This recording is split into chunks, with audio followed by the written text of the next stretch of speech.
Good morning, students. It's me, Dakshina. My dear students, today we will start another topic which is very useful to your interviews or maybe in your daily life. That is conversation. So, first thing, what is conversation? We all possess the gift of speech, but its use makes all the difference for good and ill. Your speech is your advertisement. Every time you open your mouth, you allow others a peep into your mind. It opens your mental vistas and gives your faculties a splendid display. At the same time, it also shows your hidden weakness. That is why it is said that the silence is better part of speaking. Thinking and good speaking steady partners. The less people think, the more they talk, and vice versa. Some people seem to imagine that because they can talk, there is nothing else to be learned about this art. Here are some basic principles to be observed. You are to make the most of your power to impress others with your power of speaking. If others always seem in a hurry to get away as soon as you start speaking with them, this one is for you. We all have our upset, but talking only about our ills will not only drive people away.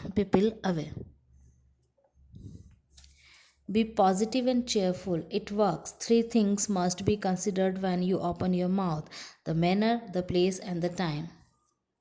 Unnatural speech springs from nervousness, perhaps from fear of making a fool of yourself.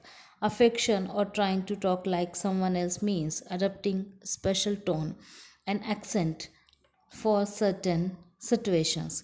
It is better to be natural and your own self, otherwise, you could end up as the laughing stock. Try the simple way of talking, a very deep breath before speaking. The effect is almost magical. Good conversation is like a game of ball between two. If one clutches the ball to his chest, the game ends. The tongue of a fool is the key of his mind.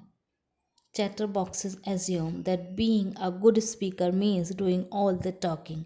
Like any empty vessel, they make too much noise. Speaking much is a sign of vanity. One who is spent thrift in words is a miser in deeds. A vital component of speech is silent.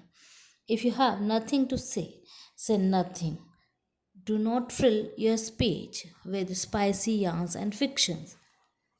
Stick to the subject. A good rule is to ask yourself, am I trying to play to the gallery? If so, hold your tongue. A Chinese proverb says, the tongue is only 3 inches, but it can kill a man 6 feet high. No wonder it is said of a wise man that he can hold his tongue in 10 different languages. Of all forms of communication, speech remains personal. Nature has concealed in us talents and abilities we are unaware of. If you have the passion, you can bring it to the surface. Thank you.